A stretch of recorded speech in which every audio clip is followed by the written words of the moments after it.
All right, now what's going to come in this kit is going to be obviously your embroidered patch that is going to go on your under hood insulator.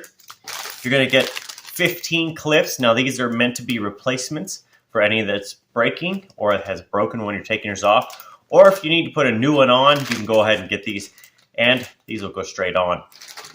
Now also there's going to be an instruction sheet which lists these steps to be able to put this in.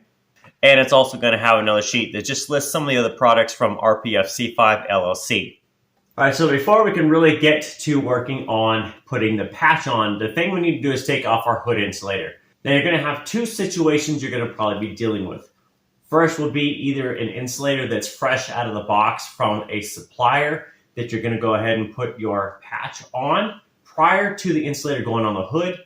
And if you do that, you can just go ahead to get to the prep where it's going to be off the car.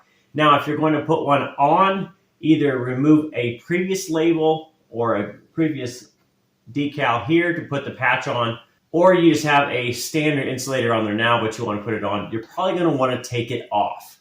Now, in order to take the insulator off, the best way to do it is to come up with a trim tool and some towel. And that way you can go ahead and put the trim tool between the insulator and the clip. And then you can also place the towel behind the tool. That way you don't scratch your paint. And then you can just take them off one by one. They should come out pretty easily with a little bit of work. And you'll notice they do have kind of a Christmas tree. Show you the profile there, how it has like a tree here going up. So these will go on. They're going to be very hard to come off too.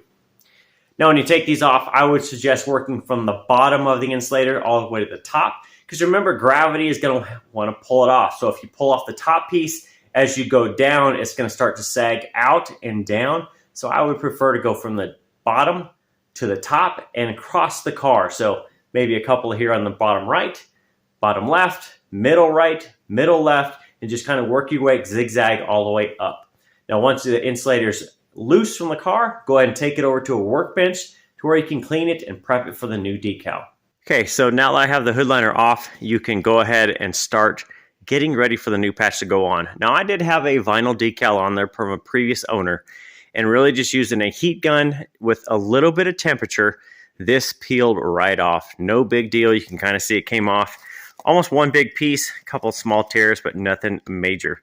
Now, underneath, you'll find that the hood liner actually has an emboss in it already.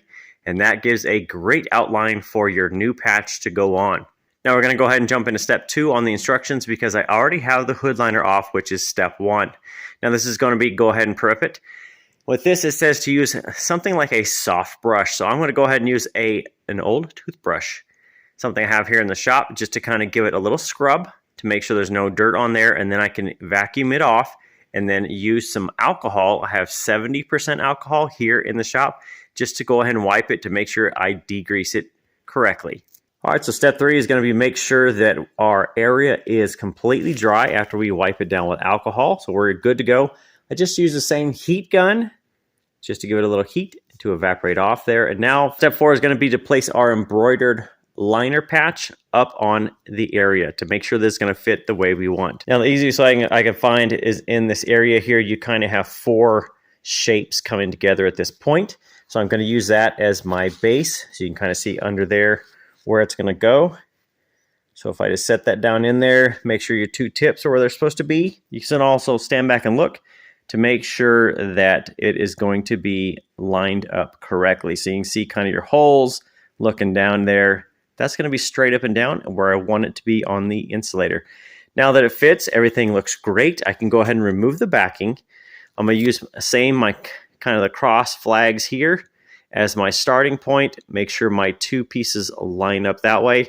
And then I can start using a little bit of heat with the heat gun and start pressing it down. Just along the way, we're going to use a heat gun to make sure every edge is sealed down, and just go slow and patient with it and make sure it's all the way down, all the way sealed, all the way around, and then you're going to be done and start getting ready to put the liner back on. Okay, so there's going to be your embroidered patch put on. Now the adhesive, you'll want to, once you pull the backing off, use your heat gun and just to go over it slightly, just to warm up the adhesive.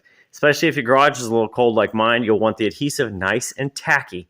So once you go over a little heat, you'll find that once you stick it down, again, use your crosses right there at the base of the flags and kind of your poles. That way is your guide. You can just then go ahead and start sticking it down. You can use your heat gun a little bit to apply more heat, just slightly, and then rub your finger around the edges of the piece. Now, as you go through it, you'll find that the little edges will stick down, and then you can just go over it with a heat gun one more time just to make sure that it well sticks and adheres. You're not going to have a problem with it. Then at this point, once you have it all done, well, it's time to put the insulator back on. You can also take the moment to clean your insulator. I had a little bit of dirt on mine, so it's all cleaned up. Now it's time to put it back up, and you can go ahead and get your bag of new clips out that is supplied with the kit. Those are ready to go to put the kit on. Now again, the same way we took off, I'm going to say to go ahead and put top or kind of the top edges first, just to help it hang. And then you can go ahead and put all your other pieces in. Now these are just going to push in. They're Christmas trees, so they push in. And then, well, once you're done, you're done. This is going to be the final install. Now the insulator is the one I took off. The new clips go on and they just push right in. Easy to do. I started with the upper one up here on the corner, right there. And then once I had that one started, I just went across the way and did the one, I think it was either one of these two up there. And then it just held in and everything else lines up. Looks fantastic. If I stand back a little bit here, you can see now my car is black with blue flames, so the blue goes well with it, better than kind of that red and silver that it was before. Now the install with that only took probably about 20 minutes, and that was just taking it off the car, bringing it over, cleaning it really quick, putting the new patch on, and then go ahead and putting it back. Very easy to do, comes with all the pieces you need. Now the second sheet I mentioned early on is going to be the list at the bottom of all the colors available. Now these are not going to be exactly easy to find, so I'm giving you a little help here if you're interested in them. There's an email at the top, ray.fullwood65@gmail.com. Now Ray is the owner of RPFC5 LLC, and I'll put his contact information down in the description of the video if you want to contact him there.